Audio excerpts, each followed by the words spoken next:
my subscribers, welcome back to my channel. To any new viewers, welcome as well. I've been making lures for about 6 years. I live in Alberta, Canada, where there are no oceans to do my testing. So I'm forced to test my lures in freshwater, which of course, salt water is 20% lighter. So I have some challenges with that. I've been on about 6 long distance tuna trips out of San Diego.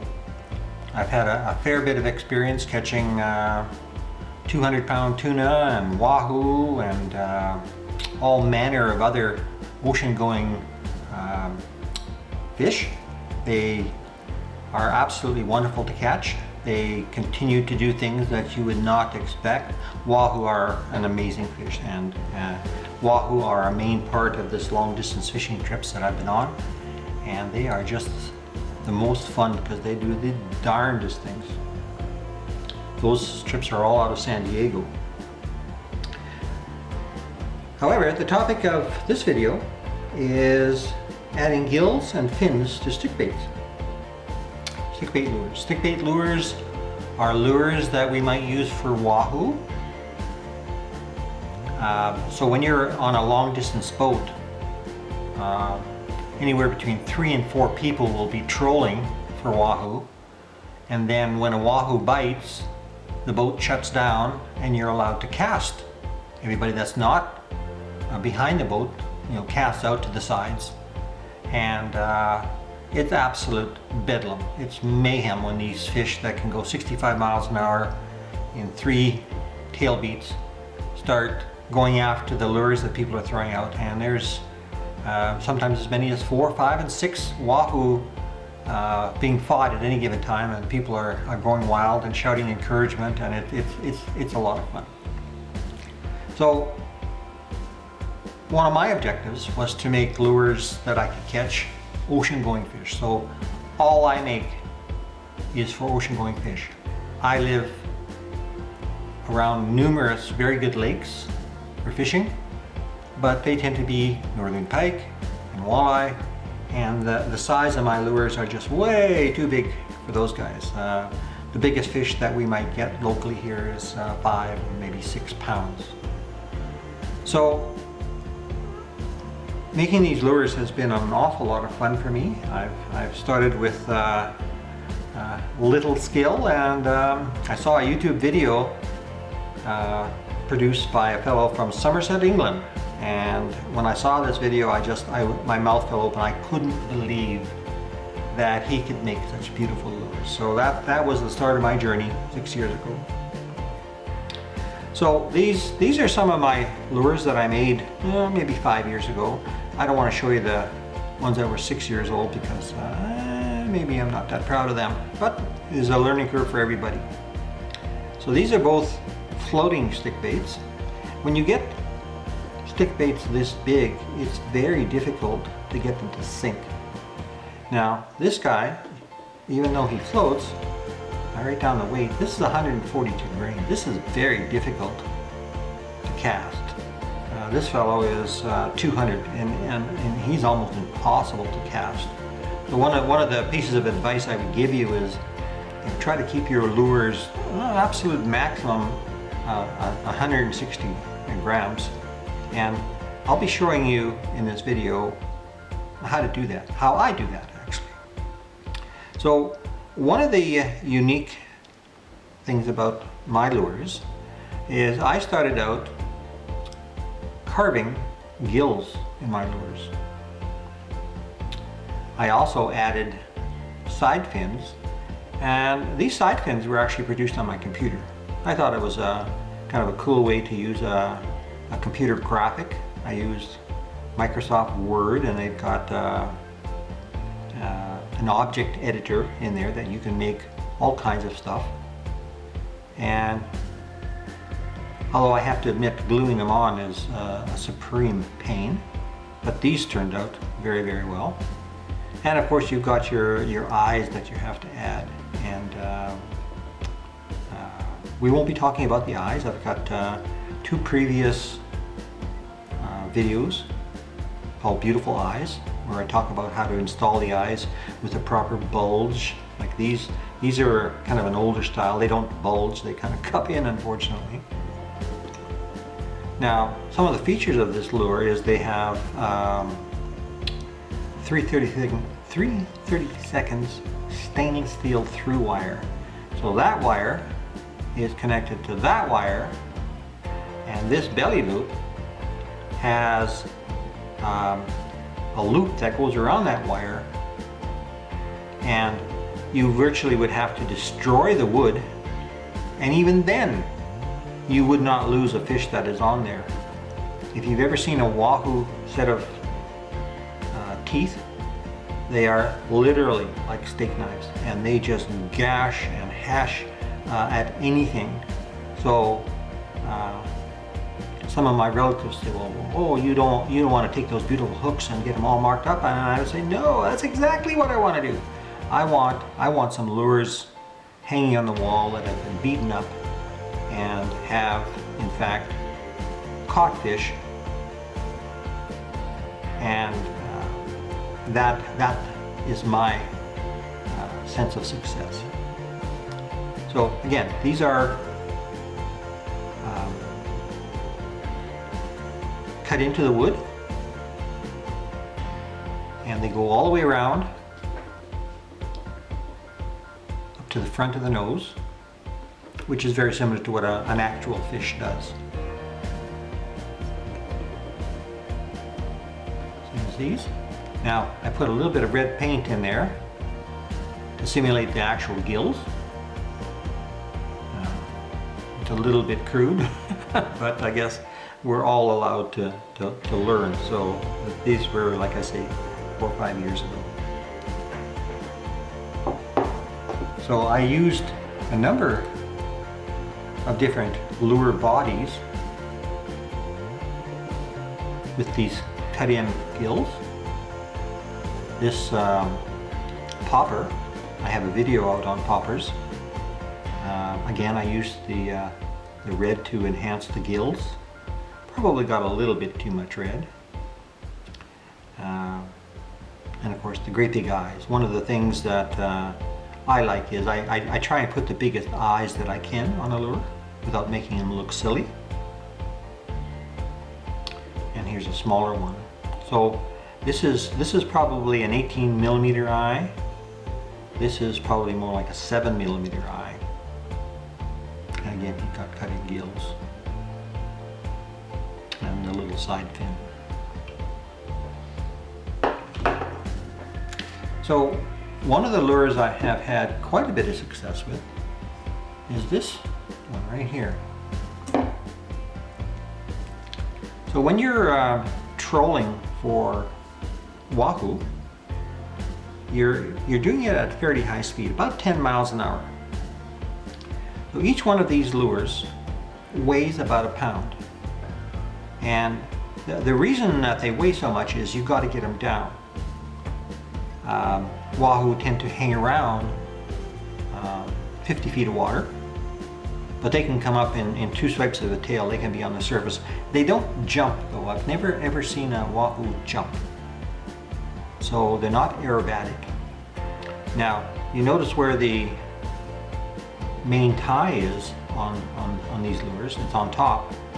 So what happens is these lures go through the water kind of at an angle, and they have a tremendous action.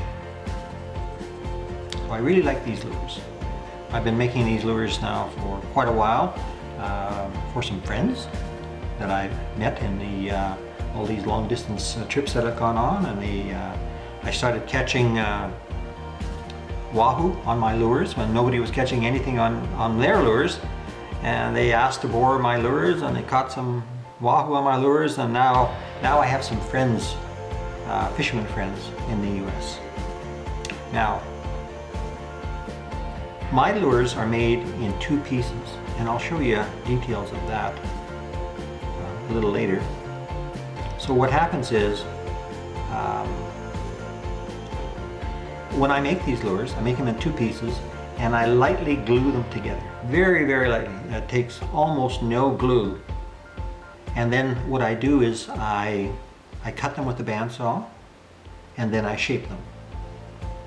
So after they've been shaped, I split them apart into two pieces. Why do I do this? Because I have to add a lot of lead to this lure. As I said, they weigh about a pound. So how do I do that? Well, on the inside, I start to scoop out the wood in mainly as far forward as I possibly can. Now this is made out of select pine. This is Home Depot select pine, and I love using pine. Pine is exactly the wood that I need for this. You would think maybe spruce would be okay, but spruce is actually quite a bit softer than pine. And so once I get these things separated, I will carve out the inside of both sides. I have a technique where I can actually approximate the weight before I pour the lead, and I actually have a hole here which you will never see because it's covered up so well, and that's actually the lead pour hole. So once the lure is split and it's scooped out on either side, I add the stainless steel. Now, as I mentioned, the stainless steel is a through wire. Everything's connected to it. That whole lure could come apart, totally shattered, and you would still get your fish in if it's attached to the hook because it's all connected. And this pink one is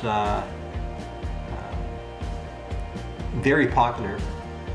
It seems to be that pink for wahoo is the in color these days, and I've made probably 40 lures like this in some sort of pink, straight pink, pink and dark back, black back, some of them have been all black with stripes, and these stripes that you see here are also glow in the dark. So you might say, glow in the dark, you're fishing in the middle of the day, why would you want that? Well, wahoo, as all fish, see differently than you and I, and if you're down at 25 or 30 feet, the glow in the dark can actually provide some attraction for wahoo because they're very much into glitter. And you'll also notice that I have some sparkle on the tail because when this is going through the water kind of like this, and the sun is not always out, but when it is out, it hits this tail and flash, flash, flash, flash, flash, flash. It really makes quite a light show. And when you, just as you're letting your hook out and you're going to start to troll, you can see these things and it's flashing. It's like an ambulance heading to a car accident. It just makes a lot of light. Now, these gills are made by a template, and I'll have a picture for you on how that's done. It's actually quite simple, and the side fins, this side fin is made out of the aluminum foil, and this one has actually been sprayed on with an airbrush. It's certainly not 3D. I think it looks pretty good. But there are things that you can do, and lure makers are always looking for ways to make their hooks look better. Now, some of the things that we like to do is we like to carve in gills. I've showed you these before. This lure is interesting in that there's so little wood around here, you couldn't possibly carve in anything because you'd be hitting the lead right away. Same goes for the fins. If you tried to carve around here, you would just bump into the lead and you'd actually destroy the lure.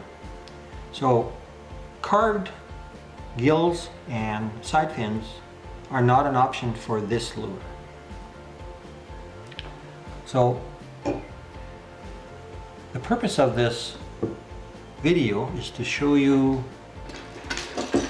a different option for putting in gills and side fins.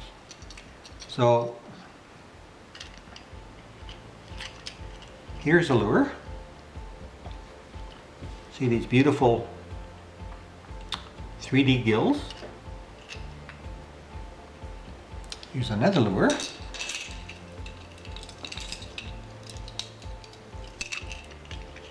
Again, beautiful 3D gills and side fins. So the question is, how do we get here? How did I do that? That's the entire purpose of this video. So about a year ago, I was looking at some YouTube videos, and I came across a channel by this fellow that shows in the screen right now. His name is Greg Budd, and he has his own channel for making lures, and he's called the African Lure Craftsman. And I watched a few of his videos, and he was producing lures like this. I've showed you this one before. It's got beautiful 3D gills and a 3D side fin. And I thought to myself, gosh, they are so pretty. I wonder how he does that. So he has a whole series of how to build his lures. And one particular lure was the Conquistador. And I'll give you some details on how to find this exact video that he's got. And in this video, he goes through the details of how he adds these gills and these fins. Now, the simplest short version of this, and this is a lure that I'm going to be working on during the rest of this this video. What he does is he takes cardboard, ordinary cardboard. He likes to use the cardboard off the back of, say, a pad, a writing pad. That's what this is here. This is another thicker style of cardboard. It's not corrugated, it's solid. And what you do is you cut out the gill patches and the side fins. Now, in the case of that first one I showed you, I'll bring it back just for a second, you see that it's got 2 gill patches. But you can really make up your own mind if you want to put 1 gill patch or 2 gill patches. I like 2 gill patches, but I've also made some that are single patches as well. Single patches are a little easier to make, but the effect of the double gill patch is just absolutely gorgeous. So I'm going to go through this in more detail here in just a short while, but basically what you wind up with is you design your patches, cut them out of the cardboard, and of course there'll be one of these for the left side, one of these for the other side, and here's the second gill patch that I did on that one, and here's the side fin. And literally what you do is you take them and you line them up and you glue them on with CA glue or super glue.